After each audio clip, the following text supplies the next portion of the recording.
Nada de Jane Teller, capítulo 11. Qué fuerte, cómo se quedaron de atónitos los demás cuando vieron el ataúd con Cenicienta, la perra de Sorensen, encima.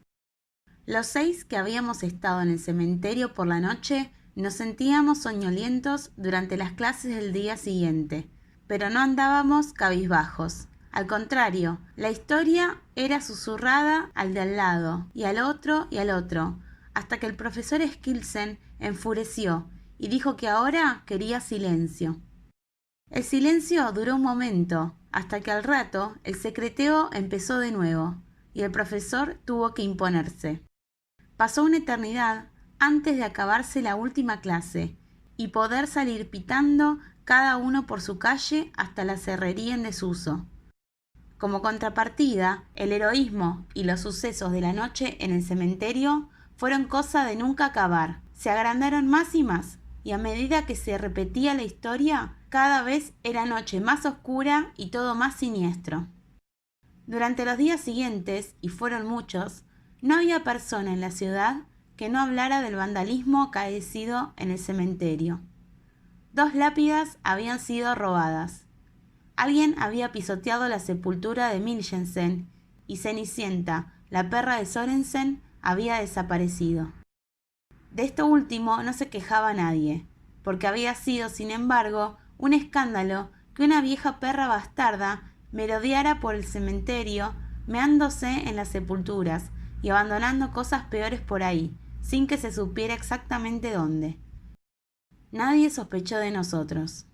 Bien es verdad que mi madre me preguntó de dónde había salido la gravilla y la tierra de encima de la alfombra de mi habitación, pero yo dije simplemente que había estado jugando con Sophie en el descampado de detrás de su casa, y que al llegar a casa me olvidé de quitarme las botas.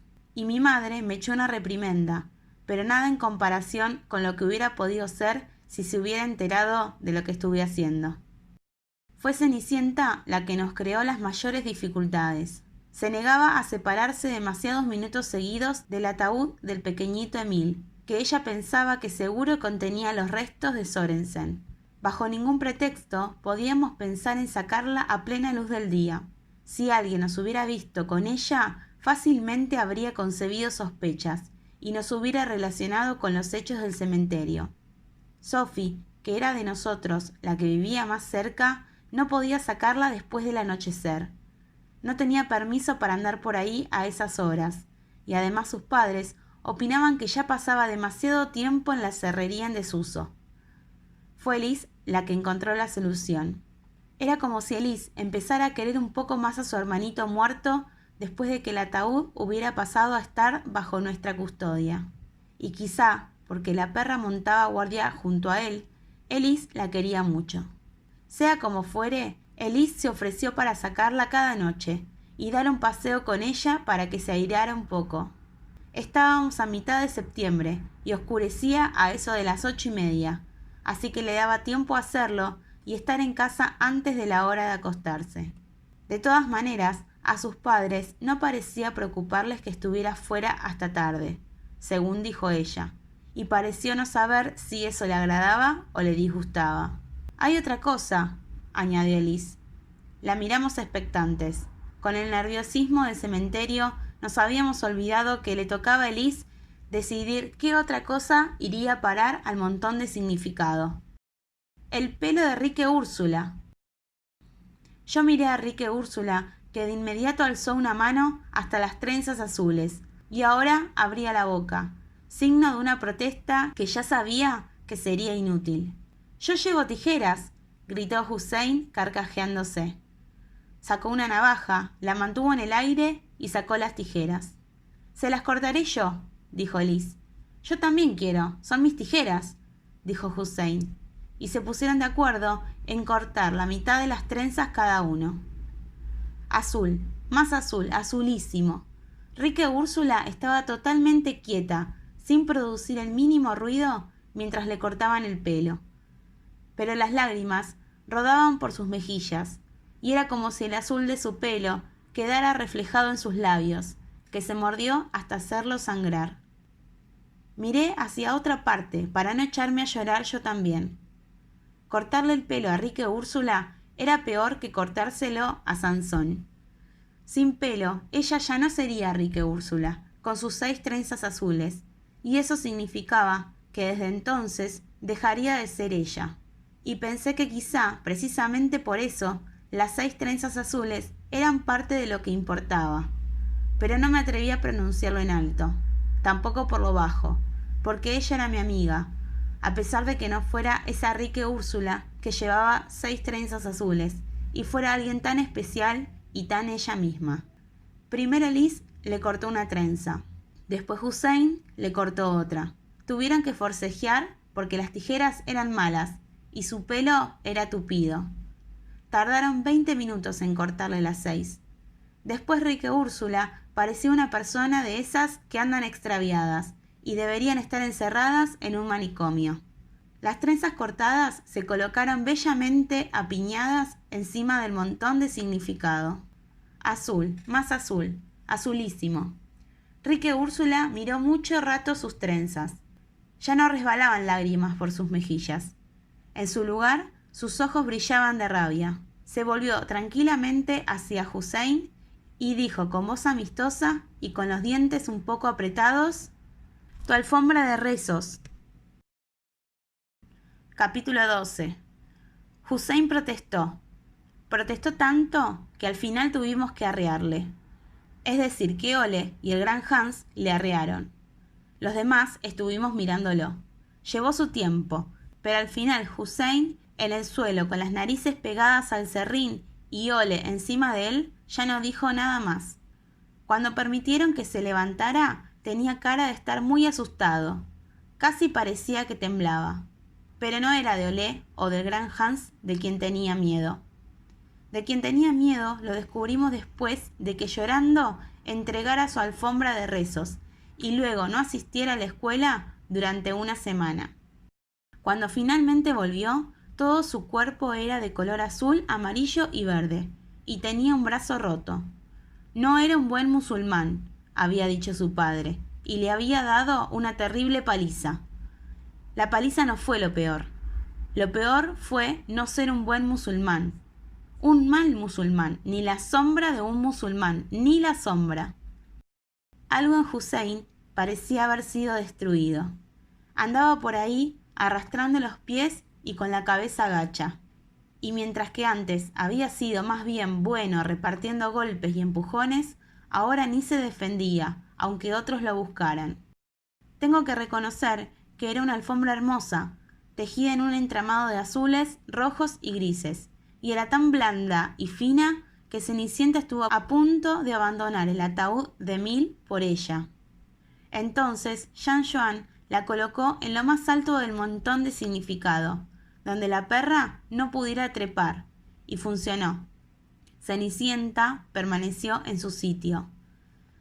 Primero Hussein no quería decir quién sería el siguiente, solo meneaba la cabeza con tristeza cuando intentábamos presionarlo. El aullido de Pierre Anton había empezado a alcanzarnos de nuevo, y Hussein debía ponerse las pilas. Ya estábamos en el mes de octubre, y aún lejos del final, pronto debería estar todo listo, y todavía nos faltaban 6. Al fin, cuando Hussein ya no pudo excusarse más, señaló al gran Hans y le dijo calmado: «La bicicleta amarilla». No era gran cosa, aunque la bicicleta fuera flamante y nueva, amarillo neón y de carreras, y el gran Hans, con un gran disgusto, tardara 2 días enteros en depositarla en el montón de significado, allí en la serrería. Pero un poco era mejor que nada, y ahora por lo menos podíamos continuar. Si hubiéramos sabido que esto de la bicicleta enojaría tanto al gran Hans, que daría con algo del todo horripilante, seguro que algunos de nosotros le hubiéramos rogado a Hussein que le pidiera otra cosa. Pero no lo sabíamos, e insistimos solo para que gran Hans entregara la bicicleta amarillo neón tal y como lo había pedido Hussein. Sophie fue una de las que más presionó. No debería haberlo hecho. Capítulo 13. Casi no soy capaz de explicar lo que Sophie debía entregar. Era algo que solo un chico podía haber pedido, y era tan asqueroso y repugnante que casi todos los demás intercedimos por ella. Sin embargo, ella no dijo prácticamente nada, solo no, no y no, meneando la cabeza una y otra vez, y casi se le iba también el cuerpo en el movimiento. El gran Hans se mostró despiadado, y nosotros, por supuesto, al final tuvimos que darle la razón en eso de que los demás habíamos sido inflexibles cuando él tuvo que entregar la bici. No es lo mismo, dijimos. ¿Cómo podés saber que mi bici amarillo neón no significa lo mismo para mí que la inocencia para Sophie? No, no podíamos saberlo. Así que a pesar de la aversión que sentíamos, se acordó finalmente que sería el gran Hans quien la ayudaría en la entrega esa misma noche en la serrería en desuso. 4 de los muchachos se quedarían para asistirlo en caso de que fuera preciso. Al resto se nos mandaba a casa para que no se nos ocurriera salir en ayuda de la muchacha. Ese día escolar fue feísimo. Sophie estaba de un pálido cadavérico, sentada en su silla y sin abrir la boca, ni siquiera cuando alguna de las chicas intentaba consolarla. Las demás, al final ya no nos atrevíamos a decir nada. Estábamos aterrorizadas pensando en lo que iba a ocurrirle. Y eso era casi peor que cuando montábamos bulla, porque ese silencio absoluto durante 1 hora nunca se había visto en nuestra clase. Skilsen estaba a punto de sospechar algo, y empezó a decir que nuestra clase se había comportado de forma muy extraña desde el inicio del curso. Tenía razón, pero por suerte no lo vinculó al pupitre vacío de Pierre Anton. Si se hubiera puesto a hablar de él, no estoy segura de si habríamos conseguido mantener la máscara puesta. Mientras Skilsen hablaba y hablaba sobre nuestro extraño comportamiento desde agosto, me giré y miré a Sophie. Creo que no se lo hubiera reprochado si en ese preciso instante se hubiera archivado de todo. Pero no lo hizo. Estaba totalmente quieta, tan blanca como debía de haber sido el ataúd nuevo del pequeño Emil. Y a pesar de todo, tranquila y entera, tal y como imaginaba yo que las santas debían abrazar la muerte. Me puse a pensar en el inicio de todo, y en cómo Pierre Anton nos vociferaba sin parar subido al ciruelo, mañanas y tardes, cuando pasábamos por delante del número 25 de la calle Taering. No solo nosotros íbamos a acabar mal de la cabeza. Tenía pinta de que él mismo enloquecería si no conseguíamos pronto que bajara del árbol. Los chimpancés tienen el cerebro y el ADN casi igual al nuestro, había gritado ayer, meciéndose en las ramas. No tiene nada de especial esto de ser una persona. Y hoy por la mañana hay 6.000 millones de personas en la Tierra. Son demasiadas, pero en el año 2025 seremos 8.000 millones y medio. Lo mejor que podemos hacer para el futuro del mundo es morirnos. Debía de sacar todos esos conocimientos de los periódicos. No sé de qué puede servir juntar todo el saber de otros. Es suficiente para arrebatar la valentía de todo aquel que no es adulto y todavía no ha experimentado por sí mismo. Pero los adultos aman acumular conocimientos, claro, cuantos más mejor, y da lugar que sean el saber de otras personas, y algo que solo puede hallarse en los libros. Claro que sí, Sophie hacía bien en apretar los dientes. Había algo que importaba a pesar de todo, aunque ese algo fuera algo que iba a perder. No sé exactamente qué sucedió esa tarde cuando el gran Hans ayudó a Sophie a entregar su inocencia. Al día siguiente, solo había allí una pizca de sangre y algo de mucosidad en un pañuelo a cuadros que estaba en todo lo alto del montón de significado. Y Sophie caminaba de forma rara, como si sintiera dolor al mover las piernas. No obstante, era Sophie la que se mostraba orgullosa e inaccesible, mientras que el gran Hans corría a su alrededor como si intentara complacerla. «Seguro que quiere hacerlo otra vez», susurró Gerda a mi oído, y se rió maliciosamente, olvidando por completo que no me hablaba desde lo de Oscarito. No le respondí, pero más tarde intenté sacarle a Sophie qué había sucedido y cómo. No quiso contarme nada.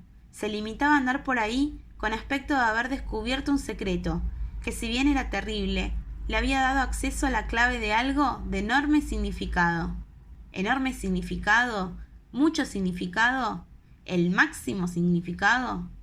Solo faltaban 3 entregas para que pudiéramos mostrar a Pierre Anton el montón de significado.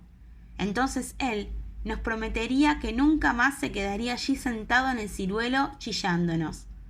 Faltaba el piadoso Kai, la guapa Rosa y Jean Juan. Sophie escogió al piadoso Kai. Debía entregar a Jesús clavado en la cruz. Capítulo 14. Jesús clavado en la cruz no solo era el todopoderoso del piadoso Kai, también era lo más sagrado de la iglesia de Taërin, y la iglesia de Taërin era básicamente lo más sagrado de la ciudad. Por lo tanto, Jesús clavado en la cruz era lo más sagrado que podíamos imaginar, en caso de que creyéramos en esas cosas. Y quizá lo fuera, aunque no lo creyéramos. Jesús clavado en la cruz era una figura colgada en la pared justo detrás del altar que infundía temor en los niños y conmovía a los adultos, con su corona de espinas y las gotas de sangre transformadas en nobles regueros bajando por su cara sagrada, retorcida de dolor y divinidad, y esos clavos atravesándole manos y pies, clavados en la cruz hecha de madera de rosal y muy hermosa según las palabras del cura. Incluso yo, que insistía en que Jesús, nuestro Señor, no existía y por lo tanto no significaba nada, sabía que Jesús, clavado en la cruz, tenía un enorme significado, sobre todo para el piadoso Kai. Necesitaría ayuda. La ayuda es tuya, la ayuda es nuestra, la ayuda somos nosotros. Una vez más, traje las cartas a la cerrería, esta vez la baraja con payasos en el reverso. Y volvimos a echarlo a suertes. Fueron Rique Úrsula, Jean Juan, Richard y Maiken los que sacaron las cartas más altas y los que ayudarían al piadoso Kai, aunque él se aferraba a que eso él ni podía ni debía hacerlo. Se ablandó un poco cuando Jean Juan dijo que conociendo él también el código del candado, podría ir a la cerrería a rezar a su Jesús clavado en la cruz cuando le apeteciera, y que por supuesto lo devolveríamos a la iglesia tan pronto como el tema estuviera resuelto. Yo no estuve allí, pero Rique Úrsula, sin sus 6 trenzas, me contó el lunes por la mañana durante la hora de música que no todo había ido lo bien que habían imaginado. El piadoso Kai se escondió en la iglesia, tal y como se acordó, tras la última misa del domingo. Y cuando la iglesia estuvo en silencio y no quedó ni un alma, Rique Úrsula, Jean Juan, Richard y Maiken llegaron y propinaron 3 golpes flojos y 3 fuertes en la puerta, y el piadoso Kai les abrió. Pero a partir de entonces todo se torció. Primero el piadoso Kai se echó a llorar. Fue cuando los demás se encaramaron al reclinatorio y rodearon al altar mientras él sollozaba y suplicaba, con auténtico desespero, que le dejaran quedarse en el otro lado, apartado del Cristo.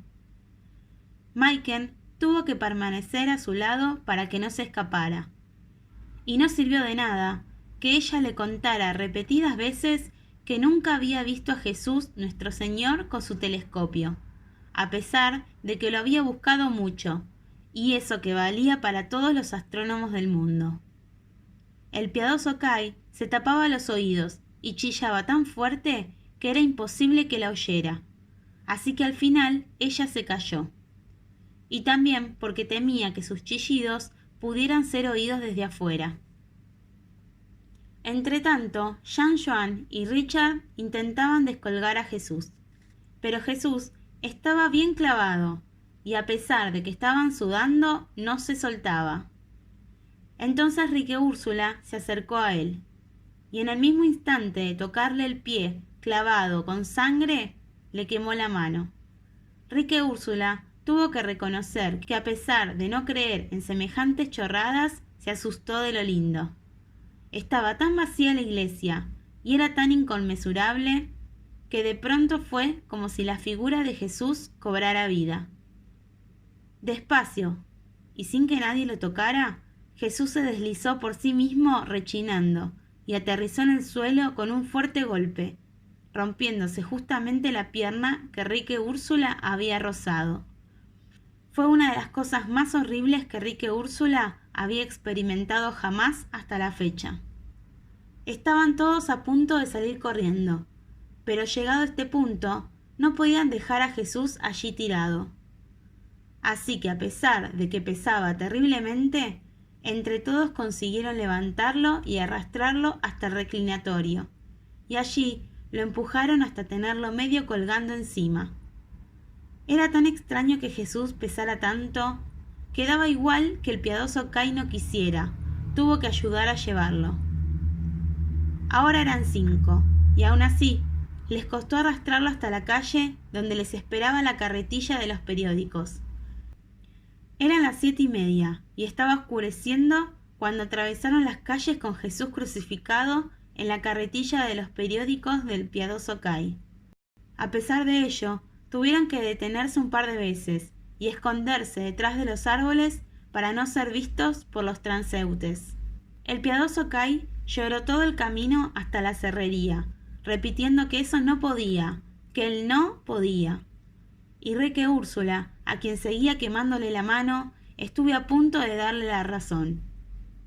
Y Maiken repetía que ella nunca había visto ni a Jesús ni a nuestro Señor mirando por su telescopio, más que nada como si intentara recordárselo a sí misma.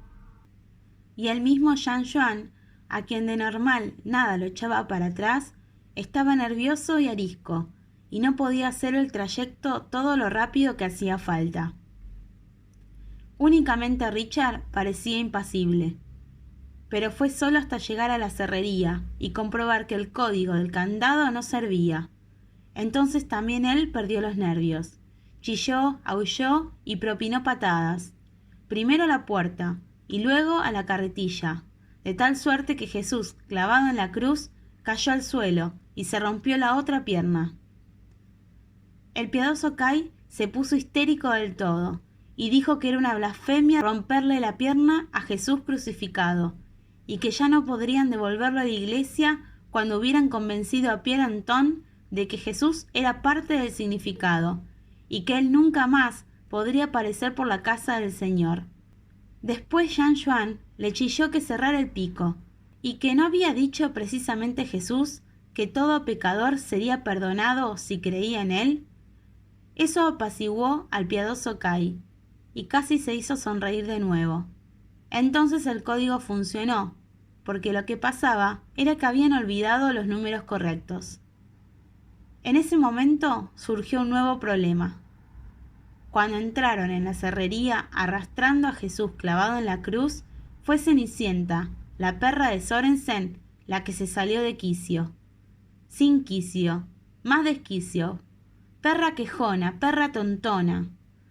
Cenicienta ladraba y ladraba, e intentaba morderles cada vez que trataban de acercar a Jesús al montón de significado. Y al final tuvieron que irse a casa y abandonar a Jesús tirado en mitad del enmohecido serrín. Y se convirtió en un problema de verdad el Jesús y la cruz tirados en la mitad del serrín. Además del piadoso Cai, había otros que también creían que eso no estaba bien. A Cenicienta le daba completamente igual que estuviera bien o no, y se negaba sin descanso a aceptar que Jesús estuviera cerca del montón de significado. Y eso hiciéramos lo que hiciéramos. Sesuda perra, perra quejona, perra tontona.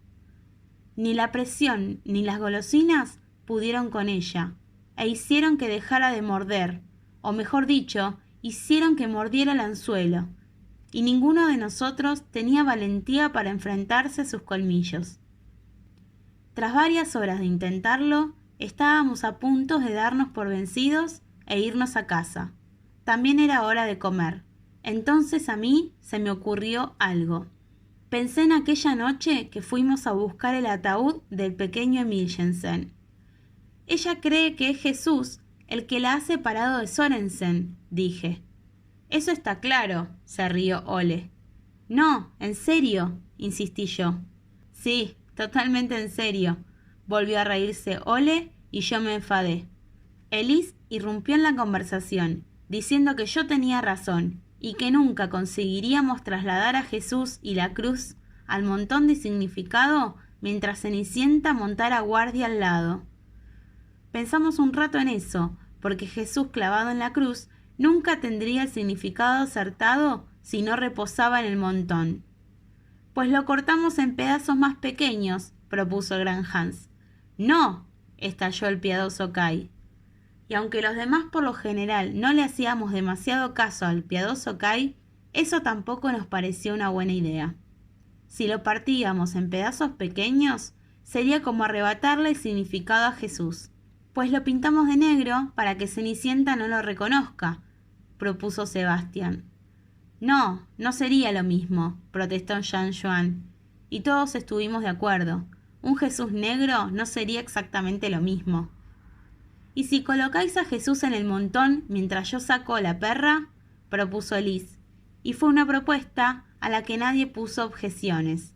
La misma tarde, después de la cena, volvimos a la serrería. Elise le ató la cuerda a Cenicienta, y tan pronto desaparecieron por la puerta, Jean Joan y Gran Hans agarraron a Jesús y lo arrastraron hasta el montón de significado. Era demasiado pesado para subirlo a lo alto, así que lo acomodaron de manera que quedara recostado en el montón. La Dannebrog tembló. Un guante de boxeo desapareció de la vista. La serpiente en formol se balanceó amenazadora y Oscarito chilló. Jesús crucificado formaba parte ya del montón de significado. Por consideración a los sentimientos de Cenicienta, lo habíamos acomodado lo más lejos posible del ataúd del pequeño Emil. Sí, exacto, en el lado opuesto. Ahora, bien mirado y teniendo en cuenta lo que Cenicienta hizo después, no creo que el lugar fuera importante para ella. Elise golpeó la puerta 3 veces suavemente y 3 veces fuerte. Todos nos apartamos del montón. Jean Joan abrió y ella entró con Cenicienta renqueando despacio detrás. La perra resoplaba y gemía como una cazuela en pleno hervor, y parecía que fuera a desplomarse en cualquier momento. Pero en el momento de desatarla, alzó la cabeza, olfateó como una perra joven y se movió con soltura y elegancia y la cola empinada hacia el montón de significado, donde husmeó un instante a Jesús crucificado, después se apoyó en mitad de la cruz y se meó en él, justo a la altura de la barriga. Mear, orinar. Ah, no. Gerda soltó una risita apagada. De los demás no salió sonido alguno. Las consecuencias del comportamiento de Cenicienta eran bastante incalculables y complejas. No podíamos ya nunca devolver la figura de Jesús meado a la iglesia. Sin embargo, al rato nos echamos a reír uno tras otro. Era una escena tan cómica, toda la divinidad rociada con el líquido amarillo que había soltado Cenicienta y que ahora resbalaba por el lateral yendo a parar a la pierna mutilada para gotear después al suelo de serrín. Y qué diantre, de todas maneras Jesús con las piernas rotas no estaba de buen ver. Nos reímos a placer y se creó un ambiente de verdad fenomenal. Finalmente Sophie fue a buscar su radiocassette y pudimos escuchar música. Cantamos y berreamos divirtiéndonos hasta que descubrimos que pasaban de las 9. Apagamos el radiocassette y salimos con prisas hacia casa por las diferentes rutas. Imagínate si algún adulto hubiera salido en busca nuestra y hubiera oído el jolgorio en la serrería en desuso.